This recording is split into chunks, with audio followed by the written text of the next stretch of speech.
Les particularités ayant déterminé le choix du thème de ce 7e séminaire, à savoir programme d'accélération de la mise en œuvre du plan national de développement et de la prise en charge des aspirations de la jeunesse.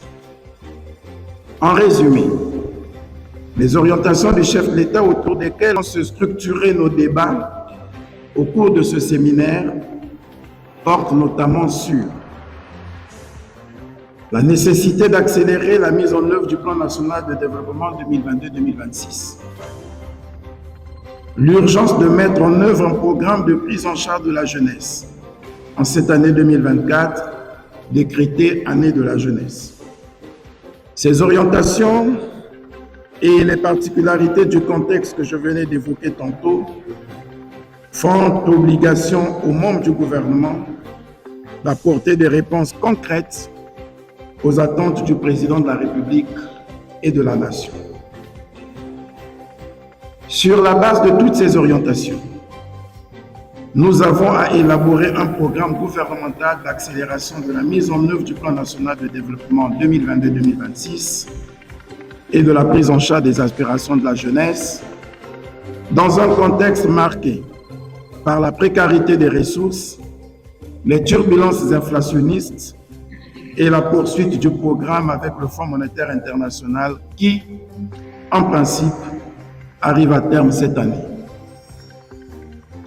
Le programme gouvernemental en élaboration est donc structuré en 4 sous-programmes que sont le sous-programme Pro-Jeunes sur l'employabilité, l'entrepreneuriat, l'éducation et l'accompagnement des jeunes. Le sous-programme Accélération de mise en œuvre des projets du programme d'investissement public. Le sous-programme Assainissement et résilience des villes et communes. Le sous-programme Mise en œuvre des actions d'urgence humanitaire.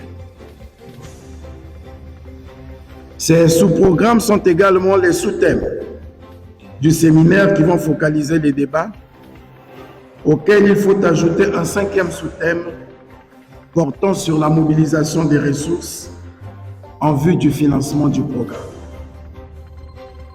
Ainsi que cela nous a été recommandé, les conclusions seront soumises au Conseil des ministres en vue de leur adoption et exécution immédiate. S'agissant du sous-programme Pro-Jeunes, le hasard de calendrier fait que nous l'élaborons alors que se tient sous peu, je l'ai dit, l'Assemblée générale du Conseil consultatif de la jeunesse. L'occasion est plus qu'indiquée de soumettre ce sous-programme à leur examen préalable pour validation, car, disent-ils, à tort ou à raison, je cite, que ce qui est fait pour les jeunes, sans les jeunes et contre les jeunes. Fin de citation. Le président de la République nous le recommande d'ailleurs lorsqu'il nous rappelait le 16 avril 2016 ce qui suit. Je cite, « La jeunesse congolaise est préoccupée par son sort. Elle s'inquiète de son avenir. Je l'entends. Nous l'entendons. Elle ne demande qu'à être écoutée. Elle mérite d'être mieux écoutée, sans paternalisme, sans mépris, sans arrogance.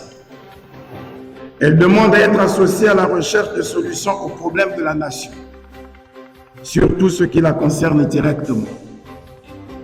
Elle demande, par exemple, que les questions de l'emploi, de la formation qualifiante, de l'adéquation entre la formation et l'emploi soient traitées avec elle. C'est ce que nous ferons. Je m'y engage. Le Conseil consultatif de la jeunesse, l'un des nouveaux organes constitutionnels d'État, est, à ce propos, arrivé à point nommé. Parlons donc de l'emploi.